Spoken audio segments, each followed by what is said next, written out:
Hi, I'm Rachel, where I live in faith every day, and this is Life. Welcome to Life!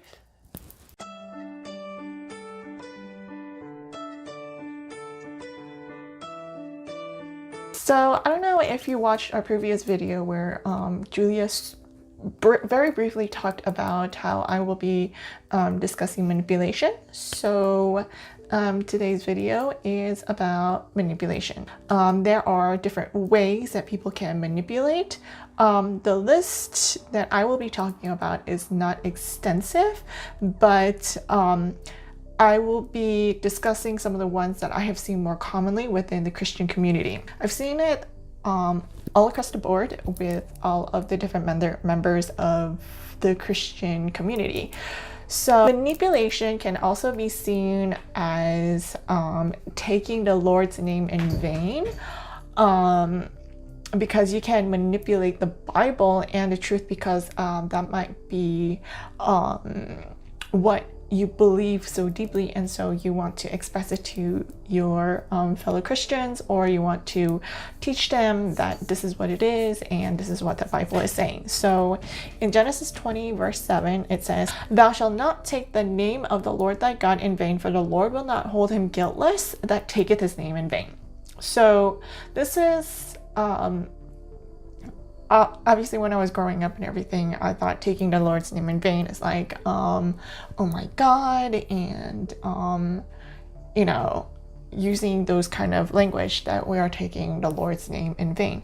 However, with a lot more research and kind of digging into this topic a little bit, I started realizing that taking the Lord's name in vain is manipulating the words into something that it really isn't, for our own benefit, and that's what manipulation is.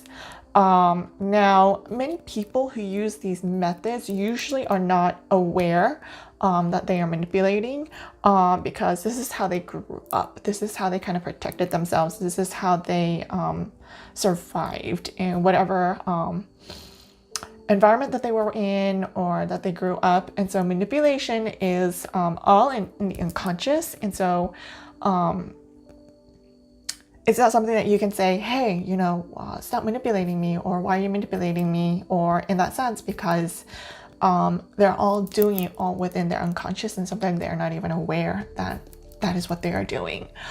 So here are some of the ones that I kind of wanted to discuss. There's quite a few, so if you want to do research on it to see if there was any manipulation within your own lifestyle, or within your own childhood, or with your parents, or with friends, relationships, or whatever it might be, I think it'll be extremely beneficial for you guys to kind of do your own research to better understand and better grasp the different methods of manipulation. Like I said, the only ones that I'm probably going to touch on are the most common ones that I have seen within the Christian community.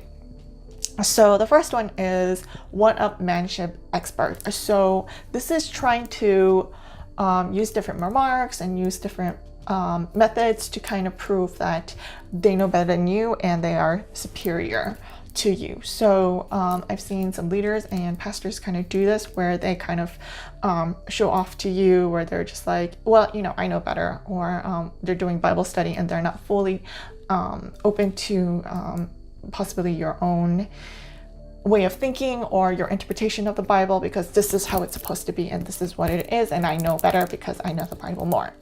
This obviously is not necessarily true, because there are different interpretations of the Bible, and when you're teaching in Bible study, it's also, again, the leaders and the pastor's interpretation of the Bible.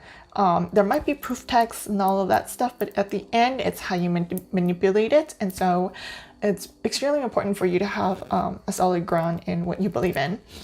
The second one that I wanted to talk about is called Projector. They think that they are perfect. They think that they are no flaws, and they think that they are never wrong. I've seen this amongst members, leaders, pastors, all across the board, where they are talking about the Bible or the Christian walk, and they say this is how it's supposed to be, or that you're wrong. Even if they might be wrong, they will never admit, because they feel like they can't be wrong, because if they're wrong, then they have misbelieved or misinterpreted the Bible for their entire life, and that means their entire life is a lie. And so they have to do everything that they can in their power to make whatever it is that they believed in to be true. And so whatever mistakes or whatever flaws that they have been seeing, they will project it onto the person that is presenting these issues. So if you tell a pastor, hey, I don't think this is right, this is not my interpretation, this is not what I learned, they're going to be like, they might get a little aggressive with you and say, no, you're wrong, this is what the Bible says, and try to persuade you the other way. Then we have the deliberate misinterpretor. These people, when they use this method, is that they seem nice, but then they end up twisting your words, and they spread your words or whatnot to their own needs. So let's say you talk about the Bible in one way, and let's say you're a leader or you're a pastor, and or even a member, and you say one thing, but then they take it as something else, and then they'll twist your words to kind of fit their needs. So they'll say, but you said this, and but you said that, or they'll even spread it around with other people. I heard that this person said this, and I heard that this person said that, and watch out for this person because this is what they're saying, and it might be completely misinterpreted and completely off from what you have initially said. The third one that I wanted to talk about is called gaslighting, which is trying to convince you that your boundaries are absolutely ridiculous and absolutely invalid. And so what they will do is they will try to cause you to doubt your own beliefs, your own values, your own boundaries, by pretty much convincing you the other way. So they can say something like, the Bible said, but the Bible said this, so I don't know what you're talking about, or but the Bible says that, so you shouldn't act that way. I don't know why you're acting that way. You're not being a good Christian. You're not. They will say something like, but the Bible says this, so I don't know why you're acting this way or why you believe this, because this is what the Bible says. So they'll try to convince you the other way, and they might be manipulating what the Bible says, or the culture of the Christianity, to get you to do the complete opposite or doubt yourself in a different way. So the next one is called narrowing your options down. And so here, I've seen a lot of Christians utilize this in a very strong manipulative way, and they will say it's either A or B, right? And then they'll pressure you and push you and push you and push you until you choose either or. So like a good example is, you're supposed to do devotionals, in the morning and in the afternoon. That's what you're supposed to do. You don't have any other choice. That's how that's how God did it, and then that's how you're supposed to do it, and that's what it should be. And then as you get pressured by these two options, it's almost like you can't think clearly, and so you kind of have to choose, oh, okay, so maybe you're right. So that's narrowing your options down. It's like it's either A or B. There's no option C or D or E or F. You don't have to sit down and have morning devotionals and evening devotionals. You can spend time with God in many different ways. You can through music, through research. That's how I study, is by researching or transcribing the Bible, or there's many other ways that you can spend time with God. You don't have to like specifically put a set time where you do morning devotions and where you do evening devotions. If that works for you, that's just great, but that's only option A. And in the alphabet, we have many more, C, D, E, F, G until Z. So there are many other options, but with the narrowing of your own options is that they make you believe that you only have A or B. That's the only two options that you got. You either do it or you don't do it.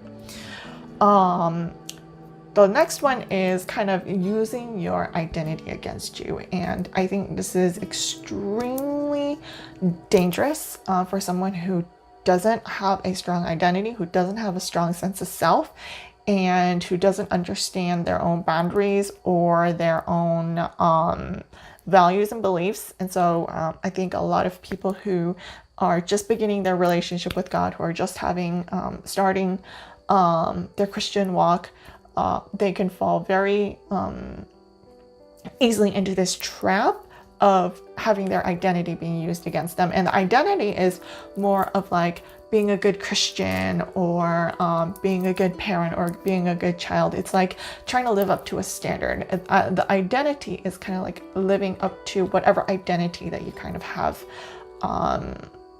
set for yourself. So it's not really being a good, it's more of a compliant person. So if you are a good Christian, then you probably go to church all the time, you pray all the time, you do morning and evening devotions all the time, you help out in the church all the time. You're like this image, right? A ideal image of what a Christian person is supposed to look like.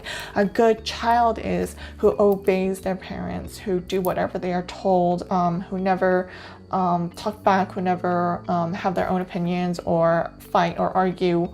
They're just being compliant. It doesn't mean that they are being it doesn't mean much of anything. As a matter of fact, it just means that they're just being a robot to whatever identity that they have created. So a lot of people might use that against them, saying, oh, you know, if you do that, you're not being a good child, you're not being a good parent, you're not being a good Christian. How dare you do that? Because the Bible says this, and if you don't do this, then you're not a good Christian. That sort of thing. But it's more of, are you having a relationship with God as you? Like, do you understand your own boundaries? Do you understand your own values rather than complying to what the Christian standards that people have set up for you? So with this, I hope that as a Christian, you can be a little bit more aware to protect yourself. The only way that you will be able to protect yourself is by knowing yourself, your own identity, your own values, and study the Bible yourself, and be able to defend your relationship with God, so that no one can manipulate you into believing something that may not even be true. As Jesus says, that he is preparing you so that when you go out in a den of wolves, the world, you will be better equipped to defend yourself. So I hope that with this, you will be a little bit more better equipped so that you won't be easily manipulated by different people. And just because someone has a higher authority than you, does that mean that they know better than you, or that they should tell you how to be a certain way because that's what the Bible tells you. Okay. So I hope you enjoyed this video. If you liked this video, give it a thumbs up. If you haven't subscribed, please do so, and hit the bell for notifications for videos like this. Until next time, bye guys.